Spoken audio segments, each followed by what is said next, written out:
आहे पट्टा किल्ला, ज्याला विश्रामगड असेही म्हणतात. मित्रहो, या गडाची उंची जी आहे साधारणतः 1380 मीटर आहे. साधारणतः समुद्र सपाटीपासून 882 मीटर या किल्ल्याची उंची आहे. चढण्यासाठी अतिशय सोपा किल्ला आहे ट्रेक करण्यासाठी. मित्रहो, हे ज्याचं बेस विलेज आहे हे पाचपट्टा म्हणून गाव आहे अकोले तालुक्यामध्ये, नगर जिल्हा जो आहे त्याच्यामध्ये आहे.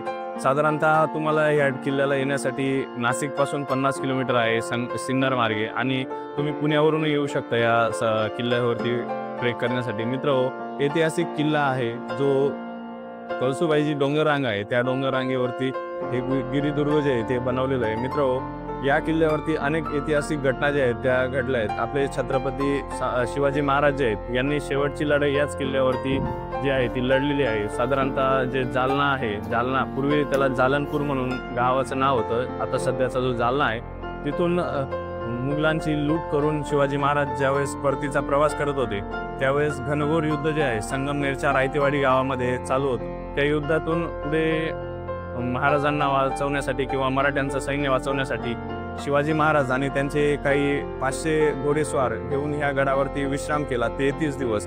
म्हणून या गडाचं नाव जे आहे विश्रामगड सुद्धा पडलेलं आहे. मित्र, अशा सुंदर किल्ल्याचे ट्रेक करण्यासाठी आज आपण जातोय. चला एक्सप्लोर करूया. मित्रहो, विश्रामगडावर जाण्यासाठी 2 मार्ग आहेत. पहिला पट्टेवाडीकडून व दुसरा कोकणवाडी खेड्यातून. परंतु पट्टेवाडीकडून जाणारा मार्ग अधिक प्रचलित व सुकर आहे. ज्या मार्गे आपण आज आलोत, गड पायथ्याकडील पट्टेवाडीकडून वर जाताना प्रथमच नजरेस पडते ती प्राचीन तोफ. आपले तोंड वर करून ती जणू इतिहास कथन करण्यास उत्सुक आहे असे वाटते.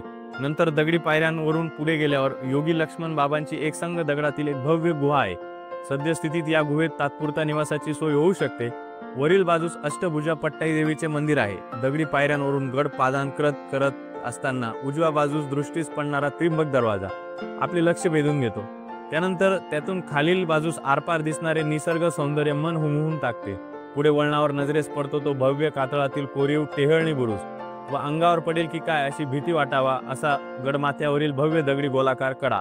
वर गेल्यावर एक दगडातील कोरीव टाके दिसतं. त्यानंतर शेवटचा टप्पा आपल्याला नकळत गडमाथ्यावर आणतो. गडमाथ्यावरील बऱ्याच अंशी भाग सपाट आहे. गडाभग्न अवस्थेतील अंबरखाना हे तर याचे वैशिष्ट्य.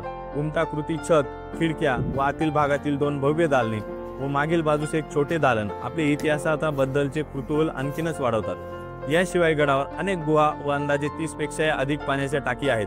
यातील अनेक टाक्यात आजही वर्षभर पाणी बघावयास मिळते. गडाच्या उत्तरेस तटबंदी व दगडी बांधणीतील एक द्वार आहे.